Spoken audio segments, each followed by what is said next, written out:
नहीं, मुझे लगता है रणनीति में क्लैरिटी की बहुत जरूरत है। क्लैरिटी क्यों नहीं दिखती है? अब जब आपके एमपी, आपके लोग, जैसे अफजाल अंसारी का एक बयान मुझे बक्सर भभुआ के आसपास का कहीं दिखाई दिया। वो एक नुक्कड़ सभा में थे और उन्होंने भाषण दिया और कहा कि भाई वैसी यहाँ क्यों आते हैं, वैसी ऐसी जगह क्यों नहीं आते जहाँ से मेरा परिवार 5% मुस्लिम आबादी वाले क्षेत्र से चुनाव जीतता है, और जितने मेरे घर में एमएलए हैं उतने तो ओवैसी साहब की पार्टी में नहीं है। अफजाल अंसारी की ये बात वहीं पलट गई बिहार के चुनाव में, और अब खाली बिहार में जितने एमएलए उनके पास हैं उतने उनके परिवार में नहीं। मुझे ही समझ में आता है कि कई बार हम लोग ये हिंदू हिंदू वोटर्स के साथ देखते थे कि उनको उनके जब उनका मतदान का दौर आता था, अगर आप किसी एक नेता को चिढ़ा दीजिए या उसको किसी तरीके से उकसा दीजिए, तो हिंदू मतदाता जो है वो इस बात से नाराज हो जाता था, चिढ़ जाता था, और वो सेंटिमेंटली उस प्रत्याशी को या उसको वोट करता था जिसके आंसू निकल जाते थे, जो कमजोर दिखता था। और ये हमने विधानसभा के चुनाव में तो छोड़िए, छात्र संघ के चुनाव में भी देखा है। कहते थे छात्र संघ में जो लाठी खा जाएगा लोग उसी को चुनाव जिता देंगे, तो लोग लाठी खाते थे इस बात के लिए कि भैया लड़कियों का, महिलाओं का सेंटिमेंट भी थोड़ा मिल जाए, थोड़ा यंगस्टर्स जो नए यूनिवर्सिटी में उनको लगे यार ये नेता हमारे लिए लाठी खा रहा है, और लाठी खाने वाले बड़े बड़े नेता चुनाव जीत गए। तो उसी पैटर्न पर ये दिखाई पड़ रहा है कि जब आप किसी की आलोचना करेंगे, अब आप देखिए कांग्रेस पार्टी ने क्या किया सीमांचल में। कांग्रेस पार्टी या गठबंधन में कांग्रेस पार्टी ने एआईएमआईएम को शामिल करने में कोई दिलचस्पी नहीं दिखाई। तेजस्वी यादव ने तो एक्सट्रीमिस्ट कह दिया उनको।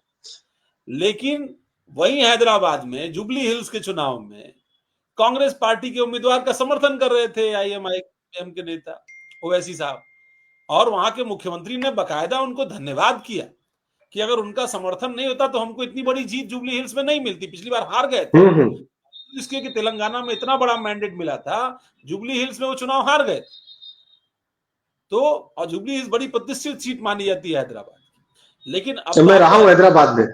जुबली हिल्स जो है वो बड़ा एक पॉश इलाका भी है, और जुबली हिल्स पे सबकी निगाह भी रहती है। तो इसलिए ही अजहरुद्दीन चुनाव लड़े थे, वो चुनाव हार गए थे, उनको अभी एमएलसी बना करके मिनिस्टर बनाया, कैबिनेट मिनिस्टर बनाया वहां।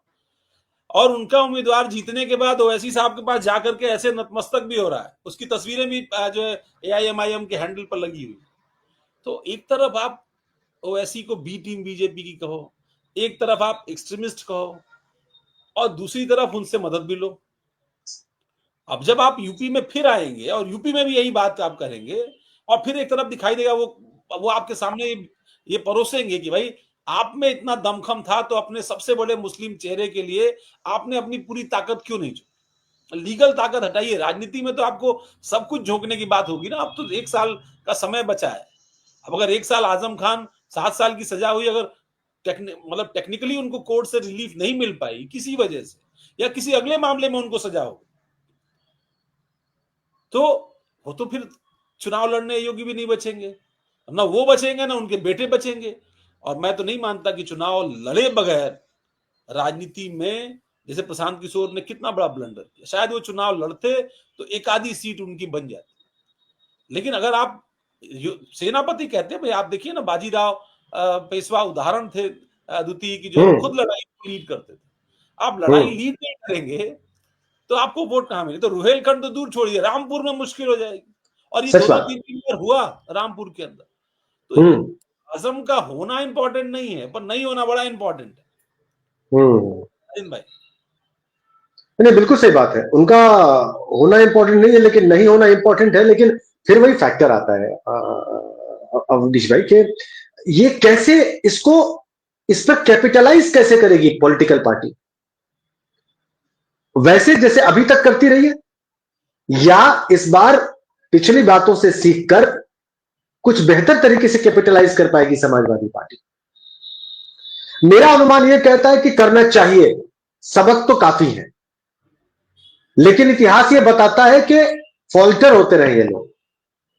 और इतिहास यह भी बताता है कि जिन 2 प्लेयर्स का आपने नाम लिया, वो बढ़ चढ़कर इस पर अपना पॉलिटिकल कैपिटल खड़ा करते रहे। अगर ये बात दोहराई गई तो समस्या तो होगी।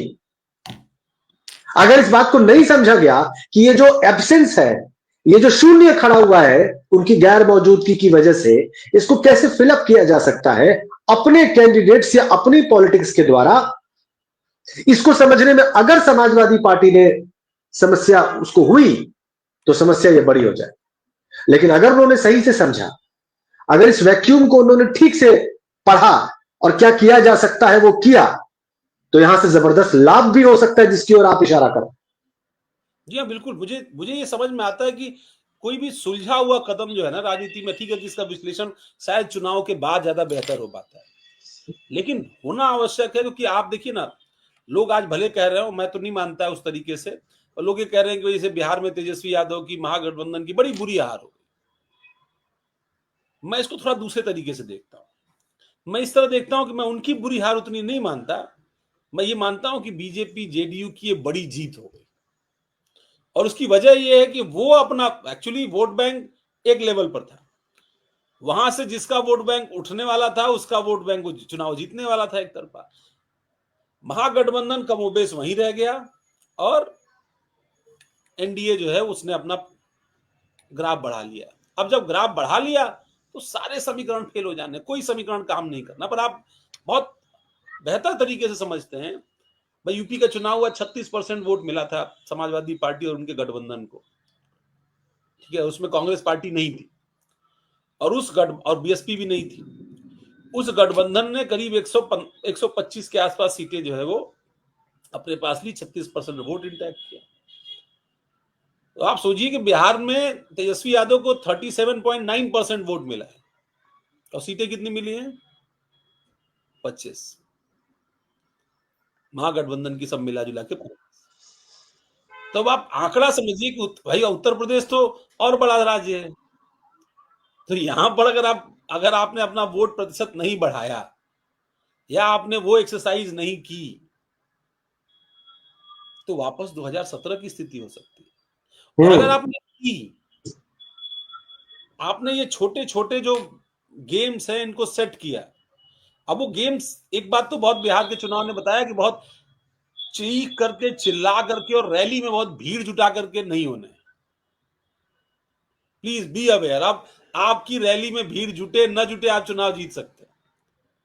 आपको चुनाव के लिए माइक्रो मैनेजमेंट करना पड़ेगा कि भाई साहब, आपने अगर रामपुर सदर से फलाने को टिकट दिया है तो आजम खान उससे रूठने नहीं चाहिए, ये नहीं कहना चाहिए कि बीएसपी वाले को वोट दे दो। अगर आपने किसी सहारनपुर से किसी कैंडिडेट को टिकट दिया है तो ऐसा ना हो कि भाई उधर से इमरान मसूद कहते हैं अच्छा ठीक है, भले अब कांग्रेस के साथ गठबंधन है पर मैं एक आदमी पीछे से उतार देता हूं। You need to fix every single seat, क्योंकि आपने नहीं किया। 12 सीटों पर आप फ्रेंडली फाइट कर रहे थे। What is friendly fight in politics and political election? Friendly fight क्या होती है? क्या दोनों जीत जाते? क्या दोनों विधायक हो जाते? क्या 12 हार गए? सो ये समझना बहुत जरूरी है कि आपको आजम खान के जेल, हम बात तो आजम खान के जेल जाने पर ही करें। बड़ी एक और बात आपको बता देता हूं, दर्शकों को बता देता हूं। इस पूरी कंप्लेन के जो शिकायत करता है आकाश सक्सेना, जो बीजेपी के एमएलए हैं वहां से, उनकी एक तस्वीर भी मेरे पास है। वो तस्वीर कुछ घंटे पहले की है, जब उन्होंने मुख्यमंत्री योगी आदित्यनाथ से मुलाकात की। ठीक है, और उनकी कुछ घंटे पहले योगी आदित्यनाथ से मुख्यमंत्री से मुलाकात है। और देखिए आज ये हो गया। अब कुछ लोग इसको दूसरे तरीके से ले सकते हैं, कुछ लोग ये कह सकते हैं कि भाई सरकार इसमें शामिल थी, तमाम सारी चीजें थी। तो सरकार शामिल थी ना, इसमें समझना क्या है? और सरकार अपना मौका क्यों छोड़ देगी? उसके पॉलिटिकल तौर पर प्रतिद्वंदी थे, उसने नहीं छोड़ा। नहीं, उसके पीछे एक तर्क ये है अवनीश भाई, जो मेरे सामने आया है, वो ये है कि पॉलिटिकल एडवर्सरीज के साथ ऐसा करना, उनको क्रिमिनल केसेस में फंसाना, उनको धमकाना, उनको इंटिमिडेट करना, उनको जेल में बंद करना, ये एट लार्ज भारत की डेमोक्रेसी के लिए अच्छा नहीं है। एक बड़े स्तर पर ये जनतंत्र के लिए खतरा है। ये तर्क आ रहा है। रास्ता देते कैसे हैं? अब मैं आपको उदाहरण दे रहा हूं ना। आपको याद होगा, एक सीतापुर से यादव जी विधायक हुआ करते थे, कुछ खटपट हो गई उनकी पार्टी से। अब उन्होंने लखनऊ से लेकर के सीतापुर तक ढेर सारे दुकान मकान ये सब बना रखे थे। समाजवादी पार्टी की सरकार थी और सिटिंग एमएलए थे वो। बुलडोजर चल गया। आपने छोटे छोटे ऑपरेशन किए, अब यहां बड़े बड़े ऑपरेशन होने लगे। फर्क यही है। देखिए, बीजेपी को ये दिखता है कि किस टारगेट पर उसको चोट पहुंचने से उसका मतदाता खुश होता है। उनको पता है। देखिए, यूपी में आप 10,000 वाली किस्त मिलेगी कि नहीं मिलेगी ये नहीं पता, पर अभी से बहुत सारी बहनों को उम्मीद होने लगी होगी कि शायद चुनाव आएगा तो 10,000 रुपए यूपी में भी महिलाओं के, बहनों के खाते में आएंगे। हालांकि दुर्भाग्यपूर्ण है, लेकिन उस परिस्थिति में जब आपके सामने नेता चमचमाती हुई गाड़ी से घूमे, उसके हेलीकॉप्टर घूमे, वो लैंड क्रूजर में घूमे, रोज नई गाड़ी खरीदे, है ना, दबदबा बता करके आपके सामने से निकल जाए, तब आपके खाते में कोई 10,000 रुपए भेजे, थोड़ी देर तो ऐठन रहती है कि 10,000 रुपए भेजा है यार, कुछ तो मतलब कुछ दिन तो जुगाड़ चलेगा ही। सो ये जो परिस्थितियां उत्पन्न होनी है चुनाव की दृष्टि से, वही राजनीति में आ रही है। ये सबसे बड़ी समस्या है। आप मुझे इसमें कोई दो राय नहीं है। मैं सिर्फ एक बात कहना चाहता हूं, जीत और हार से इतर अटल बिहारी वाजपेयी भारत के पूर्व प्रधानमंत्री कहते थे कि पार्टियां रहेंगी, बनेंगी, बिगड़ेंगी, लेकिन देश रहना चाहिए। और देश का मतलब देश का लोकतंत्र रहना चाहिए। और कौन सा लोकतंत्र रहना चाहिए? संवैधानिक लोकतंत्र, कॉन्स्टिट्यूशनल डेमोक्रेसी रहनी चाहिए। वही रहेगी तो ये सब कुछ रहेगा, मैं और आप रहेंगे। तो जब चुनाव जीतने और हारने के लिए सब कुछ दांव पर लगाने के तर्क सामने आते हैं तो मुझे दुख होता है, मुझ पर ये पीड़ादायी है। सब कुछ दांव पर नहीं लगाया जा सकता, इसकी एक लिमिट होनी चाहिए। कहां रुक जाना है, कहां पर रोक देना है, अगर ये तय नहीं हुआ और अगर ये लोगों के बीच में इस पर एक धारणा नहीं बनी कि ना ये गलत हो रहा है, हमारा प्रिय आदमी कर रहा है तो भी गलत हो रहा है, तो फिर हम लोग भारी संकट में फंसने वाले। क्योंकि इसके बाद अगला स्टेज होता है अराजकता का, कानून को हाथ में लेने का, लोगों को सड़क पर उतर आने का, और ये कहीं ना कहीं मैसेज आने का कि अब कुछ नहीं हो सकता, अब कुछ बचा नहीं। ये खतरनाक होगा इस देश के लिए, इस देश के आम आदमी, शरीफ आदमी के लिए। और इस पर सबको विचार करना होगा अमीश भाई, मुझे, आपको, मतलब समाज के हर तबके को, खाली पॉलिटिशियंस को नहीं बोल रहा हूं मैं। वो तो जीतने की कोशिश करेंगे ही, लेकिन उनको रोकेगा कौन? आज ये कर रहे हैं, कल कोई और करेगा, हो सकता है इससे ज्यादा बुरा करे, इससे आगे बढ़कर करे। तो क्या उसको पढ़े लिखे जागरूक लोग, लेखक, पत्रकार, समाज सेवी ये नहीं कहेंगे कि ना ये ठीक नहीं हो रहा है, इसे रुकना चाहिए? मैं आपको बताता हूं राजन भाई, ऐसा नहीं, कोशिशें हुई नहीं। बिहार में 26 विधानसभा सीटों का अंतर ऐसा रहा जो नोटा के वोट से अधिक था। अंतर सिर्फ नोटा का वोट था। 26 विधानसभा सीटों पर नोटा का वोट अंतर से ज्यादा था। तो ऐसा नहीं कि लोगों ने कोशिश नहीं की है, एक छोटी कोशिश हुई, गिलहरी प्रयास किया लोगों ने कि अपनी नाराजगी व्यक्त करें कि आप जो कर रहे हो इससे हमको मंजूर नहीं है, जो राजनीतिक विकल्प आपने दिया है वो हमको मंजूर नहीं है, जो नेता कैंडिडेट आपने दिया हमको मंजूर नहीं है, जिस नेतृत्व की आप बात कर रहे हो हमको मंजूर नहीं है, आप जिस जात धर्म संप्रदाय की बात कर रहे हो हमको नहीं मंजूर। कुछ लोगों ने एक प्रयास किया है, लेकिन बात यह है कि वो प्रयास इतना छोटा है और वोट और सत्ता पाने की जो चाहत है वो इतनी बड़ी है, इतनी विशाल है कि वास्तव में उसने सब कुछ ताक पर रख दिया, उसने सारे एथिक्स ताक पर रख दिया, और वो दोनों तरफ से।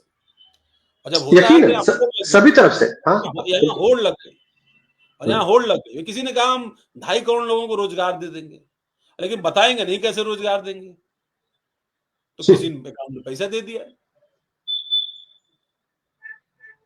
खैर राजन भाई, देखते हैं क्या होता है, आजम खान का भविष्य और उनको अदालतों से कैसे रिलीफ मिलती है। लेकिन इस चर्चा में आप जुड़े, बहुत बहुत धन्यवाद आपका। और आजम खान की सियासत पर हमारी लगातार नजर बनी रहेगी, खासतौर पर उनकी राजनीतिक विरासत का क्या है, क्योंकि अब्दुल्ला आजम भी इस मामले में फंस गए और लगातार उन पर भी कई सारे आपराधिक मामले दर्ज हैं। उनकी विधायकी 2-2 बार जा चुकी है। तो क्या 2027 के चुनाव में आजम खान और उनका परिवार चुनाव लड़ने लायक भी बचेगा या नहीं बचेगा? अगर उन परिवार चुनाव नहीं लड़ता है तो फिर रुहेलखंड के उस बड़े इलाके में समाजवादी पार्टी की मुस्लिम राजनीति का प्रतिनिधित्व आखिर कौन करेगा? ये सबसे बड़ा सवाल है।